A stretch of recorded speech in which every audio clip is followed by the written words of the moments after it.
بسم اللہ الرحمن الرحیم۔ بلخ ایران کے ایک قدیم علاقے کا نام ہے۔ علامہ مجلسی نے بلخ کے ایک مرد مومن کا واقعہ اپنی کتاب میں نقل کیا ہے۔ قصہ اس طرح سے ہے کہ بلخ کے نمایاں بزرگوں میں سے ایک مرد مومن جب حج بیت اللہ کے لیے آتے تو روضہ رسول پر بھی حاضری دیا کرتے تھے اور امام زین العابدین علیہ السلام کی زیارت کا شرف بھی حاصل کرتے تھے۔ خدمت امام میں اپنے شہر کے مخصوص تحفے پیش کرتے، نیز مسائل دین میں امام علیہ السلام سے استفادہ کرتے تھے اور اپنے وطن لوٹ جایا کرتے تھے۔ ایک مرتبہ ان کی زوجہ نے کہا کہ میں برابر دیکھتی ہوں کہ آپ اپنے امام کی خدمت میں تحفے اور ہدیے لے جایا کرتے ہیں، لیکن کبھی ایسا نہیں ہوا کہ آپ کے امام نے بھی کوئی تحفہ آپ کو دیا ہو۔ یہ سن کر مومن بلخی نے اپنی زوجہ سے کہا کہ جن کے لیے میں تحفے لے کر جاتا ہوں وہ دنیا اور آخرت کے مالک ہیں۔ جو کچھ دنیا والوں کے پاس ہے وہ سب کچھ اور اس کے سوا ان کے قبضے اور تصرف میں ہے، اس لیے کہ وہ زمین پر خدا کے نائب اور اس کے بندوں پر اس کی حجت اور دلیل ہیں۔ وہ جناب رسول خدا صلی اللہ علیہ وآلہ وسلم کے فرزند اور ہمارے امام ہیں۔ اس کی زوجہ یہ سن کر نادم ہوئی اور اپنے شوہر کو ملامت کرنے سے باز آ گئی۔ جب زمانہ حج قریب آیا تو اس مرد مومن نے حج کا ارادہ کیا اور مکہ پہنچا۔ حج سے فارغ ہو کر حسب معمول روضہ رسول پر حاضری دی اور بالآخر خدمت امام زین العابدین علیہ السلام میں حاضر ہو کر دست بوسی کی اور زیارت سے شرف یاب ہوا۔ اس وقت امام علیہ السلام کے سامنے کھانا رکھا ہوا تھا۔ آپ نے اپنے زائر مرد بلخی کو اپنے ساتھ کھانے میں شریک دسترخوان فرما لیا۔ کھانے سے فراغت کے بعد امام علیہ السلام نے ہاتھ دھونے کے لیے ایک برتن میں پانی اور ایک تشت طلب فرمایا۔ مرد مومن بلخی نے پانی سے بھرا ہوا برتن اپنے ہاتھ میں اٹھایا تاکہ امام علیہ السلام کے ہاتھ دھلائے، لیکن امام نے فرمایا اے بھائی، تم ہمارے مہمان ہو، بھلا یہ کیسے ہو سکتا ہے کہ تم میرے ہاتھ دھلاؤ؟ مرد مومن بلخی نے عرض کیا کہ مولا، میری خواہش یہی ہے کہ میں اپنے امام کے ہاتھ دھلانے کا شرف حاصل کروں۔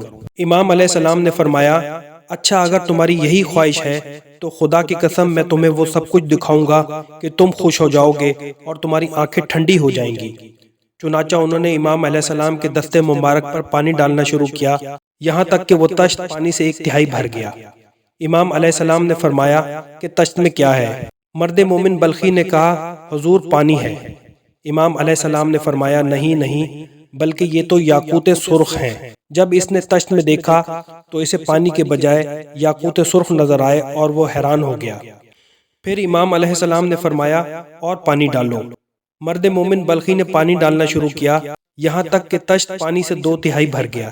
امام علیہ السلام نے پھر پوچھا بتاؤ تشت میں کیا ہے؟ مرد مومن بلخی نے عرض کیا کہ حضور پانی ہے۔ امام علیہ السلام نے فرمایا نہیں، پانی نہیں، بلکہ یہ تو زمرد سبز ہیں۔ مرد مومن بلخی نے تشت میں دیکھا تو واقعی وہ زمرد سبز تھے۔ تیسری مرتبہ امام علیہ السلام نے فرمایا پانی ڈالو۔ جب اس مرتبہ پانی سے پورا تشت بھر گیا تو امام علیہ السلام نے پھر وہی سوال کیا کہ اس میں کیا ہے؟ مرد مومن بلخی نے عرض کیا کہ حضور پانی ہے۔ امام علیہ السلام نے فرمایا نہیں، پانی نہیں، بلکہ یہ تو سفید موتی ہیں۔ جب اس مرد مومن بلخی نے تشت میں دیکھا تو عرض کرنے لگا کہ اے فرزند رسول، آپ نے بالکل صحیح ارشاد فرمایا، اس میں تو واقعی سفید موتی ہیں۔ اب اس تشت میں 3 قسم کے جواہرات موجود تھے، موتی، یاقوت اور زمرد۔ یہ دیکھ کر وہ بہت حیران اور ششدر ہو گیا۔ امام علیہ السلام کے معجز نما ہاتھوں کو دیکھا اور مسرت سے بوسے لینے لگا۔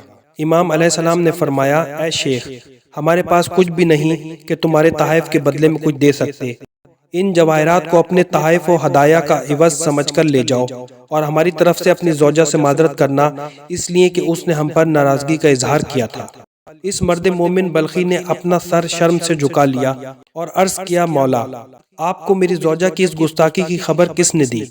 یقیناً علم امامت سے آپ کو یہ علم ہو گیا ہے، بے شک آپ ہی اہل بیت نبوت ہیں۔ پھر وہ مرد مومن بلخی یعنی اپنے وطن کے لیے امام علیہ السلام سے رخصت ہوا۔ جب وہ اپنے گھر پہنچا تو سارا قصہ اپنی زوجہ سے بیان کیا اور وہ تمام جواہرات اس کے سامنے رکھ دیے۔ اس کی زوجہ بہت نادم و تائب ہوئی اور اپنے شوہر سے فرمائش ظاہر کی کہ مجھے بھی امام علیہ السلام کی زیارت سے شرف یاب کرے۔ مرد مومن بلخی جب حج کے لیے روانہ ہوا تو اپنی زوجہ کو ہمراہ لے کر چلا۔ راستے میں وہ بیمار ہو گئی اور مدینہ کے قریب پہنچ کر انتقال کر گئی۔ وہ مرد مومن اس حادثہ جانکاہ سے گھبرا کر سیدھا اپنے امام علیہ السلام کی خدمت میں جا پہنچا اور تمام حال سے آگاہ کیا۔ امام علیہ السلام یہ سن کر کھڑے ہو گئے اور 2 رکعت نماز بارگاہ الہی میں پیش کی اور کچھ دعائیں کی۔ پھر فرمایا، اے شیخ بلخی، تم اپنی زوجہ کے پاس جاؤ، خداوند عالم نے اسے اپنی قدرت کاملہ سے دوبارہ زندہ کر دیا، کیونکہ وہ تو اللہ ہی ہے جو بوسیدہ ہڈیوں کو جوڑنے اور مردے میں جان ڈالنے والا ہے۔ وہ مومن فوراً ہی کھڑا ہو گیا اور جب واپس اپنی زوجہ کے پاس پہنچا تو دیکھا وہ صحیح و سالم بیٹھی ہوئی ہے۔ اس نے دریافت کیا کہ موت کے بعد تم کس طرح زندہ ہو گئیں؟ زوجہ نے کہا کہ فرشتہ موت جب میری روح قبض کر کے عالم بالا کی طرف پرواز کرنا چاہتا تھا، اس اثنا میں ایک جوان رانہ آئے۔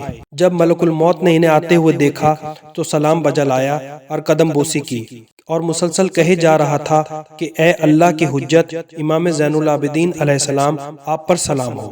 امام علیہ السلام نے جواب دیا اور فرمایا، اے ملک الموت، اس عورت کی روح اس کے جسم میں لوٹا دے۔ یہ ہمارے پاس آ رہی تھی اور میں نے خداوند عالم سے درخواست کی ہے کہ اس کی زندگی میں 30 سال کا مزید اضافہ کر دے اور بہتر زندگی عطا فرما دے۔ فرشتہ موت نے عرض کیا، اے اللہ کے ولی، آپ کا حکم سر آنکھوں پر، ذرا سی دیر میں اس کی روح اس کے جسم میں واپس کرتا ہوں۔ اس کے بعد ملک الموت نے ان کے ہاتھوں کے بوسے لیے اور وہاں سے رخصت ہوا تو میں نے اپنے آپ کو صحیح و سالم پایا۔ اپنی زوجہ کی زبانی یہ رودات سننے کے بعد زوجہ کے ہمراہ خدمت امام میں حاضر ہوا۔ آپ اس وقت اصحاب کے ساتھ تشریف فرما تھے۔ اس کی زوجہ نے آپ کو دیکھ کر فوراً پہچان لیا اور کہا، باخدا یہی وہ بزرگ تھے جن کے حکم سے مجھے دوبارہ زندگی کے 30 سال عطا ہوئے اور جن کی قدم بوسی ملک الموت نے کی۔ یہ کہہ کر اس نے اپنے آپ کو امام علیہ السلام کے قدموں پر گرا دیا، قدم بوسی کی اور کہا، یہی میرے مولا و آقا ہے۔ بیان کیا گیا ہے کہ اس کے بعد وہ عورت جب تک زندہ رہی اپنے شوہر کے ساتھ جوار امام علیہ السلام میں ہی رہتی رہی، یہاں تک کہ دونوں دنیا سے رخصت ہوئے۔ خوش نصیب ہیں وہ لوگ جو وقت کے امام کی معرفت رکھتے ہیں۔ ہمیں ہر وقت خدا سے اپنے وقت کے امام کی صحت و سلامتی کے لیے دعا گو رہنا چاہیے۔ ہم سب کے دلوں میں بھی یہی ارمان ہے کہ ہمارے مولا ہمارے درمیان ہو۔